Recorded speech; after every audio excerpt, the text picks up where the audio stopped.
सारी की सारी आईटी कंपनीज के रिजल्ट आ चुके हुए हैं अब, और इस वीडियो के अंदर मैं पूरे के पूरे आईटी सेक्टर के ऊपर डिस्कशन करूंगा। टोटल 7 आईटी कंपनीज को इस वीडियो के अंदर हम कवर करेंगे और उसके बाद डिसाइड करेंगे कि इनके अंदर इन्वेस्ट करना चाहिए या नहीं। अब मैं आईटी सेक्टर के ऊपर मैं किसी भी शेयर के बारे में उनके पुराने रिजल्ट जो अब आए हैं उनके बारे में नहीं डिस्कस करूंगा। मैं ये डिस्कस करूंगा कि आगे का उनका फ्यूचर आउटलुक क्या है और मैनेजमेंट कमेंट्री क्या है, क्योंकि स्टॉक मार्केट जो चलती है वो फ्यूचर के ऊपर चलती है। अगर मैं स्टार्टिंग से बात करनी शुरू करूं, अगर मैं स्टार्ट करूं इन्फोसिस से, तो इन्फोसिस कहती है कि मेरी जो पूरे FY26 की ग्रोथ गाइडेंस है वो है 0 से लेकर 3% की कांस्टेंट करेंसी टर्म्स में रेवेन्यू की। अगर एक कंपनी सिर्फ 0 से लेकर 3% ही ऊपर जा सकती है, जो कंपनी कह रही है मेरी ग्रोथ होएगी, तो मैं इस कंपनी के अंदर क्यों इन्वेस्ट करूं? मेरे मन में ख्याल आता है मैं शायद बैंक की FD के अंदर पैसा डाल दूं। बट कोई बात नहीं, एक बार हम इनको डिटेल में डिस्कस करते हैं, बाकी पीयर्स का भी कंपैरिजन करते हैं, फिर डिसाइड करते हैं। दूसरी कंपनी की बात अगर मैं करता हूं वो आती है विप्रो, जिसने पूरे साल की गाइडेंस तो नहीं दी लेकिन अगले क्वार्टर की गाइडेंस दी है, जो बोलती है मैं -1.5 से लेकर -3.5% की डी ग्रोथ करूंगी। अब आते हैं हम HCL टेक पे। HCL टेक बोलता है कि मैं 2% से लेकर 5% कांस्टेंट करेंसी टर्म्स में रेवेन्यू ग्रोथ करूंगा पूरे साल में। अगेन बहुत थोड़ी सी गाइडेंस। थर्ड में आता हूं TCS, जो कि इंडिया की सबसे बड़ी आईटी कंपनी है। TCS अपनी एज सच कमेंट्री तो कभी भी नहीं देता, लेकिन जो TCS ने बोला है वो ये बोला है कि शॉर्ट टर्म हेडविंड्स हैं, डिस्क्रिशनरी स्पेंडिंग जो है वो डिले हो रही है टैरिफ्स के कारण, लेकिन लॉन्ग टर्म में आगे पॉजिटिव होना चाहिए। फिफ्थ अगर मैं बात करूं वो आती है टेक महिंद्रा। टेक महिंद्रा भी अगेन कमेंट्री नहीं देता, लेकिन टेक महिंद्रा ने ये बोला है कि आगे हेडविंड्स हैं लेकिन जो फ्यूचर है वो अच्छा होना चाहिए। सिक्स्थ LTIM, जो कि निफ्टी से बाहर हो चुका है, जिसका नाम L&T माइंट्री है, उसने तो क्लियर कट बोला है कि slow down in spending with a visible impact, और आगे ग्रोथ भी जो है वो आगे डिले होने वाली है। और सेवंथ, जो कि मिड कैप आईटी से लेकर लार्ज कैप में बीच में हम कह सकते हैं परसिस्टेंट सिस्टम। परसिस्टेंट सिस्टम एक इकलौती कंपनी है जिसकी कमेंट्री फ्यूचर को लेके अच्छी। अब ये सारा मैंने आपको बताया कि किसकी क्या ग्रोथ गाइडेंस है। अब हम इनको थोड़ा सा प्राइस टू अर्निंग के ऊपर हम मेजर करते हैं, क्योंकि आईटी कंपनीज की प्राइस टू अर्निंग जो होती है उसके ऊपर। अब परसिस्टेंट सिस्टम, ये मैं आपके सामने साथ ही साथ कंपनीज का सामने चार्ट भी रख देता हूं। परसिस्टेंट सिस्टम जिसकी कमेंट्री सबसे अच्छी है, उसकी अगर आप प्राइस टू अर्निंग देखो 60 की है। उसके बाद जो 34 की है वो आती है टेक महिंद्रा की। चाहे परसिस्टेंट सिस्टम की कमेंट्री अच्छी है, परसिस्टेंट सिस्टम कहता है कि मैं अपना जो रेवेन्यू है उसको $2 बिलियन कर दूंगा 3 साल के अंदर अंदर।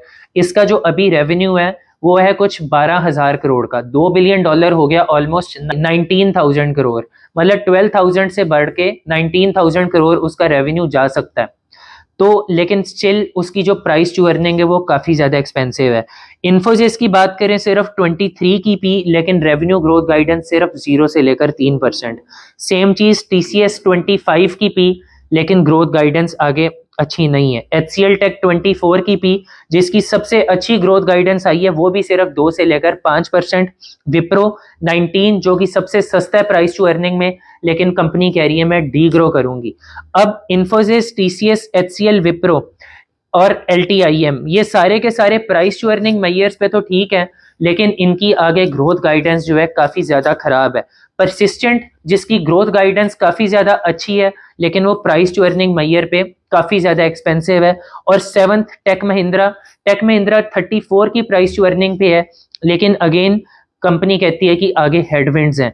तो पर्सनली अगर मेरे को इतनी ज्यादा कम ग्रोथ या ना के बराबर डी ग्रोथ पे, चाहे कंपनी सस्ते रेट पे भी मिल रही है, मैं इनके अंदर क्यों पैसा लगाऊं? ये मेरे अंदर सवाल आता है। और मैं एक गवर्नमेंट बॉन्ड के अंदर पैसा क्यों ना लगा दूं, या एक बैंक या NBFC की FD के अंदर पैसा क्यों ना लगा दूं, ये भी मेरे मन में सवाल आता है। लेकिन जहां तक बात आती है TCS और इन्फोसिस की, ये वो कंपनी है जिनको बेलवेदर कहते हैं, और ये अपने हाई से इस वक्त कुछ 20 से लेकर 25% नीचे मिल रही हैं। और ये कंपनियां इतनी नीचे तभी मिलती हैं अगर कोई ना कोई दिक्कत हो। ये कंपनी आपको अच्छे टाइम में कभी भी इस वैल्यूएशन या इस रेट पे नहीं मिलेगी। तो मेरा जो पर्सनल ओपिनियन ये होएगा कि आप इन स्टॉक्स के अंदर एक SIP वे से जाओ, जहां पे आप 6 से 9 महीने की SIP लगाओ, लेकिन ध्यान रखना आपको सिर्फ 6 से 9 महीने की लगानी है। जितना ये गिरते हैं आप इनके अंदर एसआईपी करते चलो, क्योंकि ये मुश्किल है या हाईली अनलाइकली है कि ये 6 से 9 महीने चलें, लेकिन ये एक अच्छा टाइम होएगा जब आप इनको लॉन्ग टर्म के लिए अक्यूमुलेट करो। और जब ये स्टॉक्स ऊपर जाना शुरू कर दें तब आप इनके अंदर अपनी एसआईपी बंद कर दो। जब भी आपको 25 से लेकर 30% का प्रॉफिट दें आने वाले 1 से लेकर 1.5-2 साल के अंदर, तब आप इनके अंदर अपनी प्रॉफिट बुकिंग करो। और इरिस्पेक्टिव ऑफ द फैक्ट, अब आप इनके अंदर अगर 6-8 महीने की एसआईपी लगाते हो, ये शेयर ऊपर जाएं या नीचे जाएं, ऊपर अगर 10% से ज्यादा ऊपर जाएं तो आप एसआईपी मत करो। अगर 10-15%, 20% गिरते हैं तो आप अपनी एसआईपी डबल कर लो। मतलब आप शॉर्ट टर्म के बारे में ना सोच के लॉन्ग टर्म 1-1.5-2 साल का व्यू बना के चलो। ये स्टॉक्स आपको डिसअपॉइंट नहीं करेंगे। और इनकी खास बात क्या है कि ये कंपनियां कैश रिच हैं। कैश रिच मतलब बैलेंस शीट के अंदर बहुत ज्यादा पैसा है, तो आपको ये डिविडेंड के वे में रिवॉर्ड करती रहेंगी। सारी कंपनीज की जो डिविडेंड यील्ड है वो 2.5 से लेकर 3% की है। मतलब 2.5 से लेकर 3% तो आपको डिविडेंड आ जाएगा।